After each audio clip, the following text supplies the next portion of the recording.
জাল পাসপোর্ট চক্রের সমান্তরালভাবে চলতো জাল পরিচয়পত্র তৈরির কাজ এবং সেই জাল পরিচয়পত্রের সাহায্যেই তৈরি হয়ে যেত জাল পাসপোর্ট।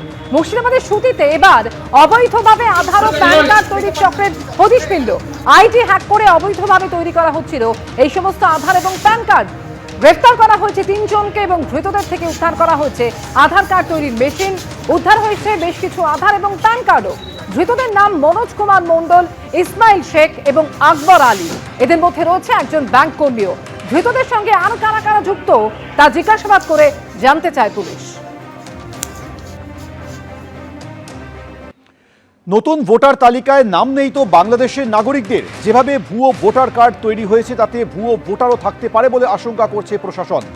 অনুপ্রবেশকারীদের জন্য ভুয়ো ভোটার কার্ড তৈরি করতে বিশেষ পদ্ধতি ব্যবহার করত ধৃত সমীর দাস। কিছুদিন আগে এই সমীর দাসকে গ্রেপ্তার করা হয়েছিল পাসপোর্ট জালিয়াতি চক্রে যুক্ত থাকার অভিযোগে। সেই সমীর দাস ভুয়ো ভোটার কার্ড তৈরি করতে বিশেষ পদ্ধতি ব্যবহার করত।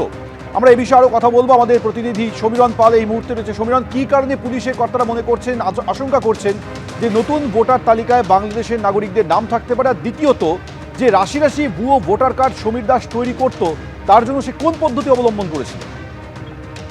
সৌমেন, প্রথমে যেটা বলি যে সমীর দাসকে জিজ্ঞাসাবাদ করে চাঞ্চল্যকর তথ্য পেয়েছে এবং বারাসাত থানা পুলিশ গোটা বিষয়টি তদন্ত করতে গিয়ে যে জিনিস জানতে পারছে যে ভোটার কার্ড, প্রথমে একটি ভোটার কার্ড নিতেন সমীর দাস এবং সেখানে যার ছবি ছিল সেই ছবি সরিয়ে বাংলাদেশি নাগরিকের ছবি বসানো হতো।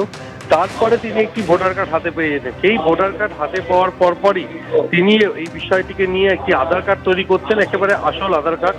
সেই আধার কার্ডের ভিত্তিতে ফের ওই বাংলাদেশি নাগরিকের আসল ভোটার কার্ড তৈরি হতো এবং এই ভোটার কার্ডের ভিত্তিতে তার নাম সহজে উঠে আসতো ভোটার তালিকায়।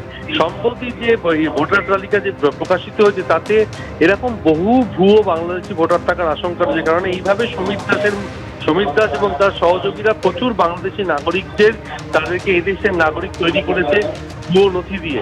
এইভাবেই জন্মের শংসাপত্র তৈরি করতেন, এমনকি প্যান কার্ডও তৈরি করা হতো। প্রথমত ভোটার কার্ডকে লক্ষ্য করেই তার আধার কার্ড একেবারে আসল আধার কার্ড এবং সেখান থেকে ভোটার কার্ড তৈরি করা হতো এবং রীতিমতো স্তম্ভিত তদন্তকারীরা এবং তাকে জিজ্ঞাসাবাদ করে গোটা চক্রের হদিশ চালানোর চেষ্টা করছে পুলিশ। সৌমেন, সমীরণ, তুমি আমাদের সঙ্গে থাকো। যে খবর আপনারা জানাচ্ছি যে নতুন ভোটার তালিকায় বাংলাদেশের নাগরিকদের নাম থাকতে পারে বলে আশঙ্কা করছেন গোয়েন্দারা। কারণ তারা সমীর দাসকে জিজ্ঞাসাবাদ করে জানতে পেরেছেন যে অনুপ্রবেশকারীদের জন্য ভুয়ো ভোটার কার্ড তৈরি করতে বিশেষ পদ্ধতি অবলম্বন করত ধৃত সমীর দাস। এদিকে এই সমীর দাস যে রাশি রাশি ভুয়ো ভোটার কার্ড তৈরি করত, সেই ভোটার কার্ডগুলি সে কোথায় তৈরি করত সে বিষয়ে এখনো পর্যন্ত পুলিশের কাছে যা খবর আসছে তার থেকে জানা যাচ্ছে যে বারাসাতে মুদিখানার আড়ালে ভুয়ো পরিচয়পত্র বানানোর কারবার চালাতেন পাসপোর্ট জালিয়াতি কাণ্ডে ধৃত সমীর দাস।